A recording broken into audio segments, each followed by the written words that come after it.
तिने तपस्या केली, त्यांनी वाट पाहिली. तिने उपवास केला, ते पण निरार होते. तिचा हट्ट होता, त्यांनी मान्य केला. ती सती होती आणि महादेवासोबतच पार्वती म्हणून पूर्णत्वाला आली. हॅलो गाईज, घेऊन आले एक नवीन व्लॉग. आमच्याकडे खूप प्रसन्न वातावरण होतं आज. कारणही तसंच होतं तर सांगते. आमच्याकडे आज 16 सोमवार व्रत उद्यापन होतं. त्यासाठीचीच ही तयारी चालू होती आणि त्यासाठीच ही रांगोळी पण काढली होती. बघा, कमेंटमध्ये नक्की सांगा कशी वाटली ते.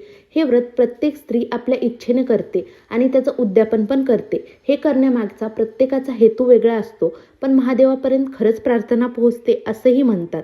आता हे उद्यापन होतं प्रांजलीचं.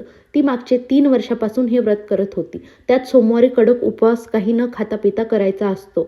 रात्री महादेवाची पूजा करून एक मलिदा लाडू असतो, तो फक्त खायचा. असे 16 सोमवार कंटिन्यू करायचे दरवर्षी. आणि त्यानंतर त्याचं उद्यापन म्हणजे मोठी प्रशस्त पूजा असते, होम हवन असतो आणि त्यानंतर 16 मेवन म्हणजे 16 जोड्या जेवू घालायच्या आणि त्यात सगळं करून व्रताची सांगता केली जाते. असा हा पूर्ण सोहळा असतो.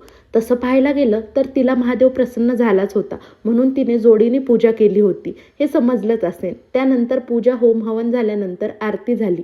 आरतीने तर घर एकदम गजबजून गेलं होतं. त्यानंतर संध्याकाळी 16 जोड्या जेवायला आल्या होत्या. सगळे जेवले, सगळ्यांना आहेर केला आणि असा हा सोहळा खूप छान पार पडला.